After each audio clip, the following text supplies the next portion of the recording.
రైతులకు నమస్కారం అండి. మీరు చూస్తున్నారు అరుణ్ అగ్రికల్చర్ ఛానల్.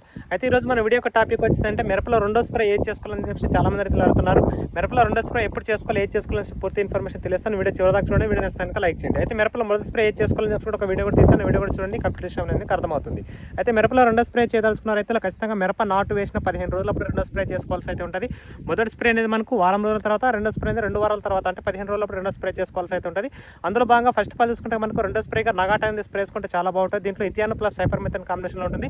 పై ముడత కింద ముడత నివారణకి సన్నపూరికి చాలా ఎఫెక్ట్గా దోహదపడుతుంది. చాలా ఎక్సలెంట్ రిజల్ట్ వచ్చే ముందు, తక్కువ ధరలోనే బెస్ట్ రిజల్ట్ వచ్చే ముందు. కాబట్టి ఈ నగాట అనేది ఓకే, మీకు ఈ దీంట్లో టెక్నికల్ ఏ కంపెనీలో దొరికిన తీసుకోండి. ఇథియాన్ ప్లస్ సైపర్మెథాన్ కాంబినేషన్లో ఉంటుంది. ఎకరానికి 250 ml వాడుకోవాల్సి అయితే ఉంటుంది. దీంతో పాటు కాంబినేషన్లో మీరు సల్ఫర్ లాంటివి యాడ్ చేసుకొని స్ప్రేయింగ్ చేసుకోవచ్చు. లేకపోతే మిగతా ఏ తెగులమైనా సరే సాఫ్ అయినా కానీ కలిపి స్ప్రేయింగ్ అయితే చేసుకోవచ్చు అనమాట. తెగులు మందు ఒకటే కంటిన్యూషన్గా స్ప్రే చేసుకోవచ్చు, ఎలాంటి ఇబ్బంది లేదు. పురుగు మందులు మాత్రం మార్చుకొని స్ప్రే చేసుకోవాల్సి అయితే ఉంటుంది అనమాట. కాబట్టి మిరప నాటు వేసిన 15 రోజులు ఖచ్చితంగా మిరపలో సెకండ్ స్ప్రే చేసుకోవాల్సి అయితే ఉంటుంది.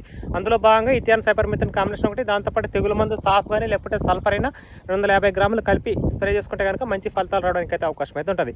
ఇది మనం మిరపలో సెకండ్ స్ప్రే చేసుకోవాల్సిన మందులు చూసుకుంటే కనుక కంటిన్యూగా ఇలాంటి స్ప్రేల గురించి కంటిన్యూ వీడియోస్ అయితే చేస్తూ ఉంటాను. మన ఛానల్ అయితే ఖచ్చితంగా లైక్ చేయండి, ఇంకా తోటలకు షేర్ చేయండి. Thanks for watching.